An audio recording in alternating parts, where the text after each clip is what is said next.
My latest search for adventure found me on a National Geographic Lindblad cruise to Panama and Costa Rica.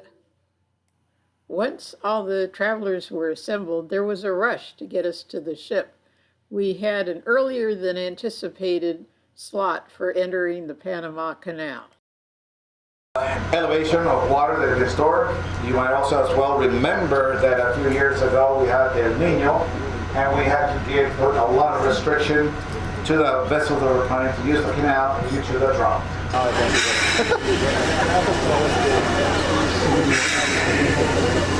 right. That first line is going to be tied up to 194, electric locomotive.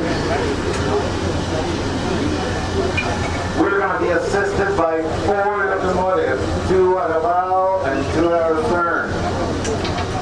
Same operation that happened here to our port side will also happen in the starboard side as soon as we're going to start approaching a lot more closer to the entrance. Sophia is a general cargo vessel. All right, we'll pull it.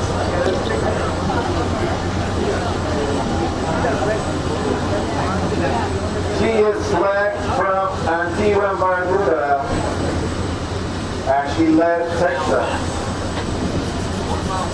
Now she's going to cross to the Pacific side. We were sharing with you that we can share the locks with more vessels. You can have a yacht, and sailboats they're not required to use locomotive because of their size and weight, but they will be tied up to the walls as they go to the canal, to the locks. It's mandatory for every vessel that is planning to use the Panama Canal. First requirement is that they must have paid the fee to go through 48 hours before, and it is cash money. There's no credit cards allowed. Travel check, if there still exists, or personal checks.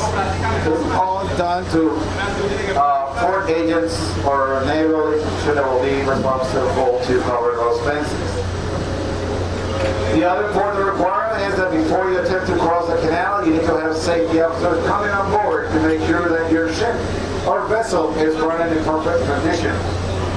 There's no, let's put it like this, if your ship is not working correctly because of the wheelhouse or the engine, even though you have paid your fee to go through, you will not be allowed to cross because your ship is not in optimum condition to cross through the Panama Canal.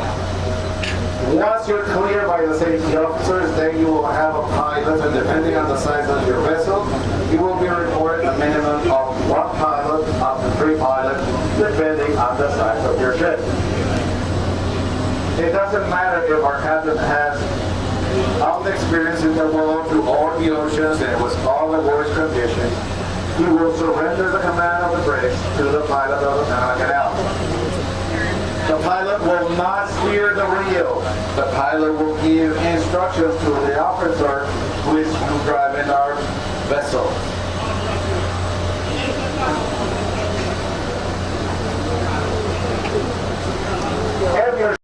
The next morning we awoke to a beautiful sunrise. There were various activities available in the morning, but after lunch it was mostly hurry up and wait for our chance to enter the next set of locks. This time we had a night crossing. I liked photographing the reflection of the lights in the water at night. It made for some lovely images.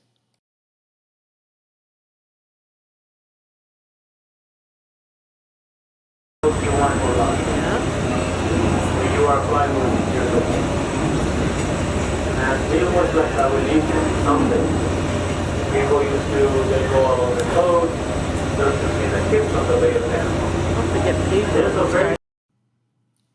After transiting the canal, we made our way to Cueva Island. Once a penal colony, it is now one of Panama's national parks. I was often frustrated in my attempt to photograph wildlife, but here at the ranger station, the scarlet macaw was very accommodating, as was this agouti.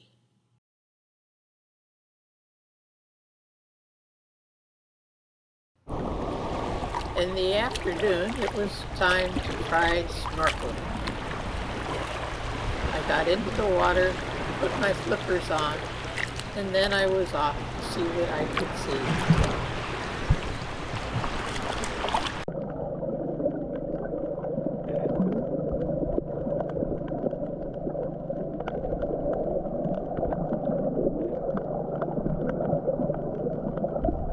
Coral reef is a whole different world.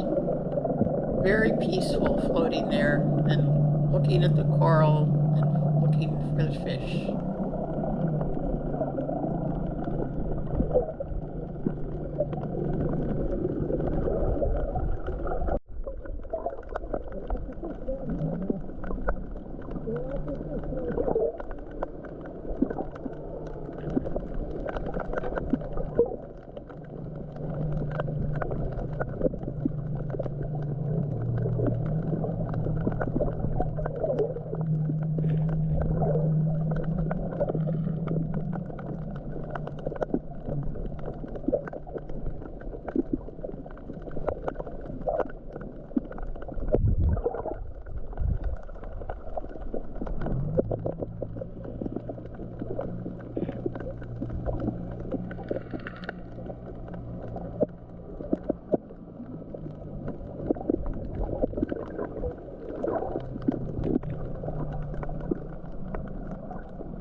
The next day, we had an opportunity to explore Golfito in the Zodiacs. I was surprised to see here in Panamanian waters a U.S. Coast Guard cutter.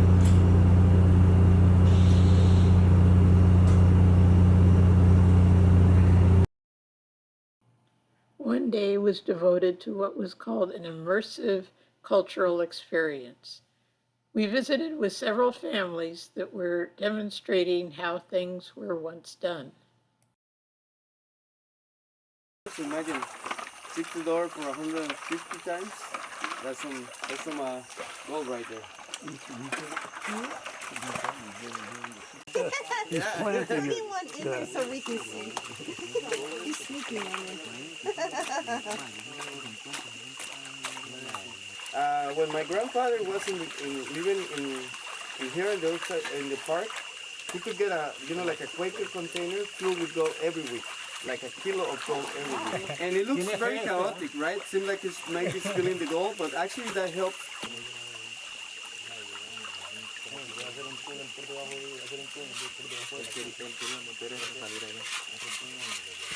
So the gold mining is doing this all day long. Sometimes the hole is so deep that it will get up to your chest, or like you have to dive. Sometimes. After the gold panning demonstration, we moved on to a demonstration of the traditional ways of processing sugarcane. No longer using oxen, this mill was using human power, or more specifically, tourist power.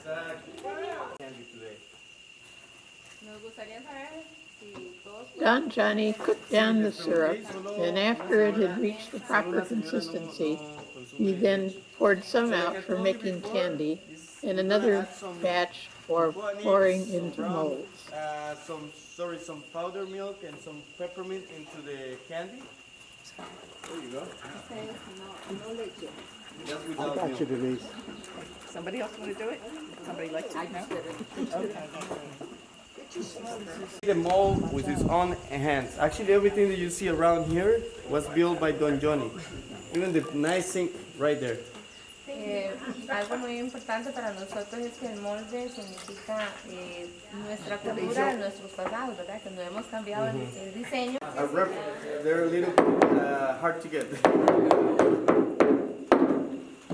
5, 6. How you say stubborn? Stubborn. There you go. One more. Same. Now we were ready for some lunch and some entertainment. El sol ya se va a ocultar. Ven cuando tenga mi casita, oh qué suerte tan bonita, oh qué suerte tan bonita que también tendrá que ser y ven. Les llaman ticos y a mí me llaman tierra, en la paz y el amor. Me llaman marimba y tambito, soy patizo y calizo, yo soy tierra y sudor. Jamama por el limón y al extranjero digo le doy. Near where we were having lunch, there was a sloth up in the tree. Kind of hard to spot, but I did my best.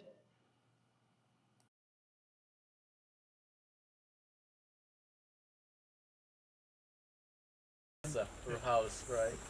Y las familias, cuando teníamos un rancho como este, el piso era de suelo y mi rancho era 2 veces más grande que este. Yeah, the houses, well, this used to be the houses, the soil, the floor was not any wood, usually soil. Well, her house used to be like 2 times bigger than this. Very important tool for this work, and we only can buy on the Caribbean side of Costa Rica, but this is not the right glove because this is a right hand. Oh, yeah. It is a left one. So, yeah, Yolanda tampoco le sirve. No, entonces es el machete. Es importante porque Yeah, cuidado, papi, para otro lado. cuando se corta palmito, es súper importante para por el machete no cortar la mano. Por eso la cadena, porque uno puede cortar y cortar la mano. Entonces, y el cuero para que no entren las espinas. Yeah. We learned that the variety used for producing hearts of palm continues to send up multiple shoots, so you can Yeah, when you harvest go harvesting, without you cannot damaging swing the the machete plant, because and there are it shoots continues coming to be around, productive. so you could cut them. So you have to move like this way, you know, like one single. And then you need a lot of strong and a sharp machete because you want to go deep into the plant.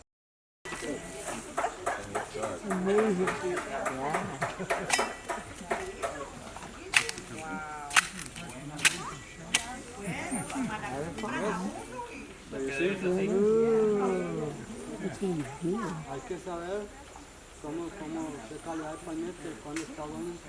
The gracious host even fixed us a little snack.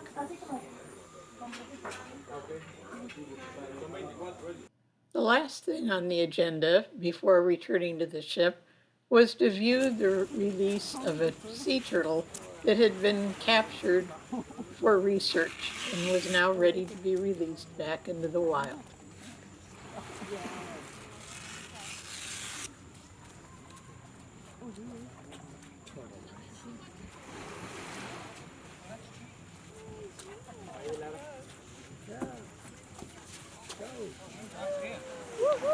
I'm free.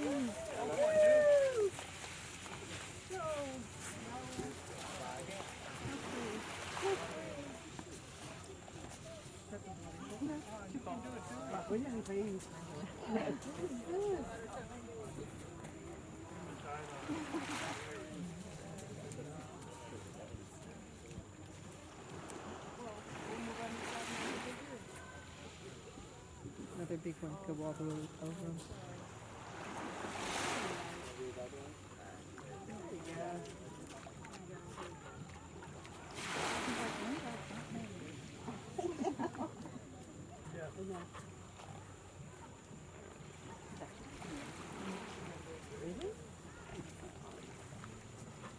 Now it was time to return to the quest for dinner. On the last day of this cruise, we boarded the Zodiacs to take a trip up the river in search of wildlife.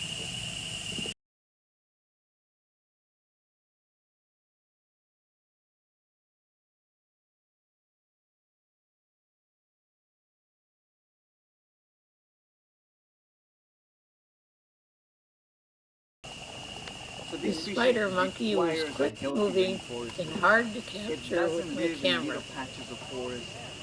It needs a big forest to survive.